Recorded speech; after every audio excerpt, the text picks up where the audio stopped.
नमस्कार विद्यार्थी मित्रांनो, माझे नाव श्रद्धा गजानन पुरी. मी इयत्ता 5वीची विद्यार्थिनी. माझ्या शाळेचे नाव जिल्हा परिषद माध्यमिक शाळा पानकनेगाव. आमच्या शाळेमध्ये एक ग्रंथालय राबवण्यात आलेले आहे. त्या ग्रंथालयामध्ये छान छान गोष्टींची पुस्तके आहेत. मी हे पुस्तक घेतलेले आहे.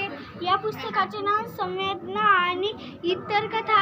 या पुस्तकाचे लेखक आहेत डॉक्टर बाळ पोतदार. या पुस्तकामध्ये एक आजी होती. त्या आजीला दोन मुले होते. एक मुलगा हुशार होता आणि एका मुलाला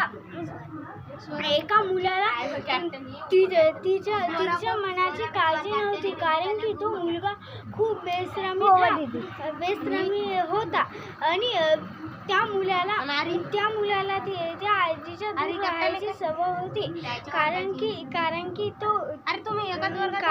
तो तिचा पहिला मुलगा होता, पण ती त्याला पहिला मुलगा होता म्हणून ओळखत नव्हती आणि तो बी तिला ओळखत नव्हता. तर मग एके दिवशी दोन्ही मुले मोठे झाले. मोठा मुलगा कुठे गेलता त्या आजीला सुद्धा ठाऊक नव्हते आणि लहान मुलगा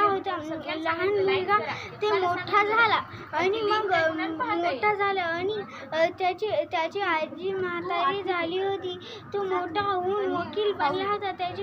त्याची आजी म्हातारी झाल्यामुळे तिला कुठेही जाता येईना नव्हते. तर मग ती आजी एके दिवशी कचरा टाकायला जात होती. तर मग तिला खूप चक्रा येत होत्या. तर मग ती आजी तिच्या घराबाहेर पडली.